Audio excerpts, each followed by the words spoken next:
I want you to hear from one of our current scholarship recipients, Juan Cisneros. His story is quite powerful. We heard it for the first time, many of us the other night when we were celebrating both the alumni of the scholarship as well as our current students. Juan, come on up here. We want to hear from you.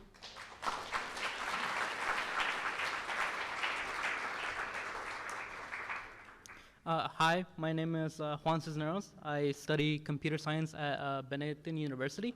It's a small Catholic university in Mesa. I was born in Nogales, Mexico, so right across the border. And I was born with a birth defect. My chest was actually concaved. And it was very difficult for me all throughout growing up until my 7th birthday, where my mom said, "Get everything that you have, let's go, we're leaving." And I didn't know where we were leaving. Turns out we were coming here. We had an aunt that lived here, and we came and visited her and stayed. And my mom eventually told me why we came here. She was running away from violence from my dad, and she also wanted to provide me a better medical experience that Mexico just couldn't provide.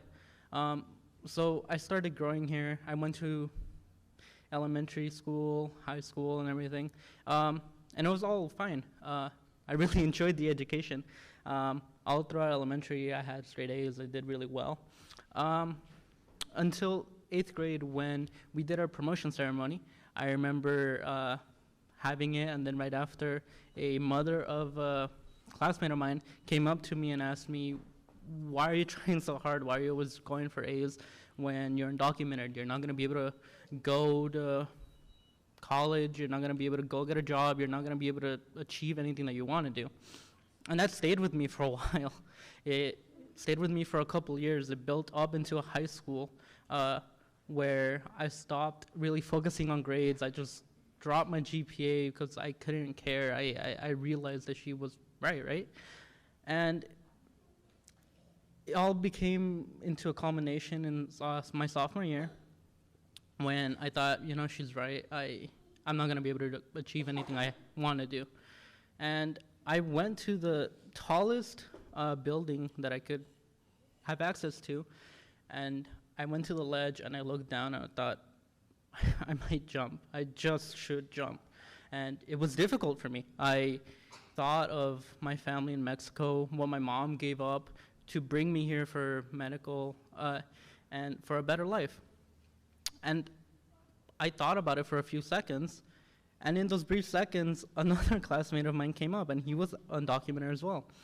And he talked to me, and he asked me, "Why are you having such a hard time? Yes, you're undocumented, but that doesn't mean you give up. That means you work through it."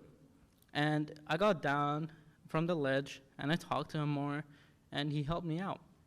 And I just worked through it. And throughout those years in high school that I had left, I tried my best to bring up my GPA, to do the best I could do. So I started volunteering with a nonprofit that did education for undocumented students and trying to help them get into higher education. They ended up helping me a lot as well. They helped me out with like a plan of scholarships. They helped me out with getting into the university I'm in right now. But I worked through them for multiple years, and just last year we were able to push a bill through the state legislature, so it's now going to be in November. But it was difficult trying to work through all those issues and help other students that were in the same spot as I was and tell them, it's okay, you can work through it, we'll help you work through it. So then it came up to a couple months back when I was introduced to the Winning Kid Scholarship. I wasn't too sure what to expect, and I actually thought it was going to be difficult.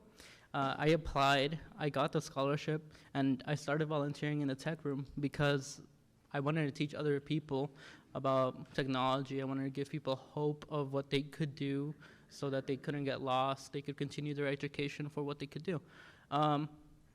And I've been doing that since I first got my scholarship here, and I've been really enjoying it. So it's probably the best time I've had actually helping others. Like, I've been in meetings with politicians. I've been in meetings with social media, the State Secretary of Education, and nothing has felt as good as helping out those students learn new tools and better themselves. Thank you.